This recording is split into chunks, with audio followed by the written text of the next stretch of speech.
है आसना। इसे विजय सार के नाम से भी जाना जाता है। मोस्टली इसे ज्यादा लोग विजय सार के नाम से जानते हैं।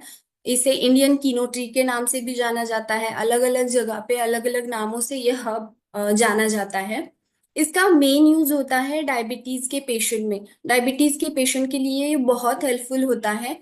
इसकी जो टेस्ट होती है वो एस्ट्रिंजेंट एंड टिक्ट बिटर टेस्ट का ये होता है। ये भी इतना पैलेटेबल नहीं है, तो आप इसे सेम मैंने जैसे बताया कि आपको इसे पैलेटेबल करके लेना होता है, या फिर जिन लोगों को टेस्ट का कोई इश्यू नहीं है आप डायरेक्टली इसे वार्म वाटर के साथ मिक्स करके ले सकते हो। ये पचने में बहुत हल्का होता है। इसका नेचर जो है वो ड्राई होता है। और जितने भी कफा रिलेटेड और पित्त रिलेटेड डिसऑर्डर्स होते हैं इसमें बहुत हेल्पफुल बताया गया है विजय सार या फिर आसना। इसकी जो तासीर होती है, मतलब जो भी इसकी पोटेंसी होती है वो कूलेंट है। मतलब शीत जो आयुर्वेद में कहा गया है, तो पित्त रिलेटेड या फिर बॉडी में हीट बढ़ जाने की वजह से जो भी प्रॉब्लम्स आपको क्रिएट होते हैं उसमें आसना बहुत इफेक्टिव बताया गया है। जैसे मैंने कहा कि डायबिटीज के पेशेंट में ये बहुत हेल्पफुल है। दूसरे इसके बेनिफिट्स देखे जाए अकॉर्डिंग टू आयुर्वेदा, तो इसे केश कहा गया है आयुर्वेदा में। मतलब हेयर रिलेटेड अगर आपको कोई प्रॉब्लम है, या बाल बहुत झड़ रहे हैं, या बाल बहुत थिन हो गए हैं, उसकी स्ट्रेंथ स्ट्रेंथ जो है वो कम हो गई है, इस तरीके की अगर प्रॉब्लम है, तो अगर आप आसना का पाउडर एज अ लेप भी लगाते हो ना एक्सटर्नली, तो भी बहुत इफेक्टिव होता है। इंटरनल प्लस एक्सटर्नल एप्लीकेशन के साथ आपको और ज्यादा और जल्दी रिजल्ट मिलते हैं।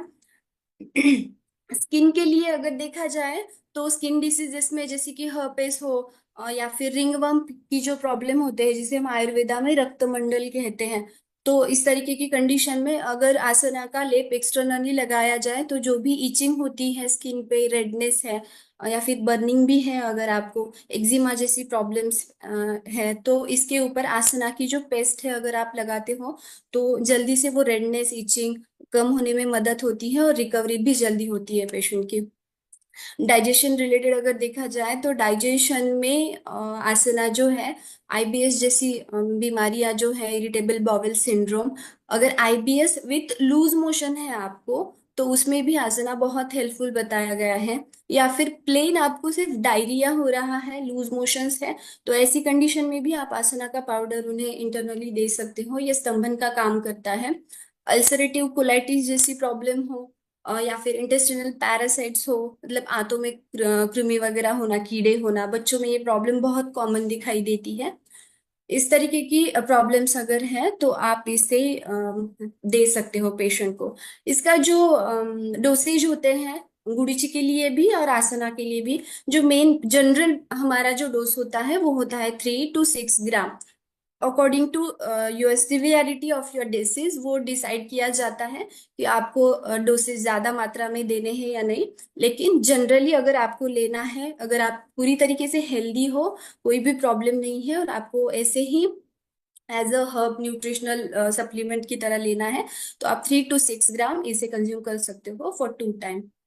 और खाने के पहले, खाने के बाद कोई प्रॉब्लम नहीं है, आप कभी भी इसे ले सकते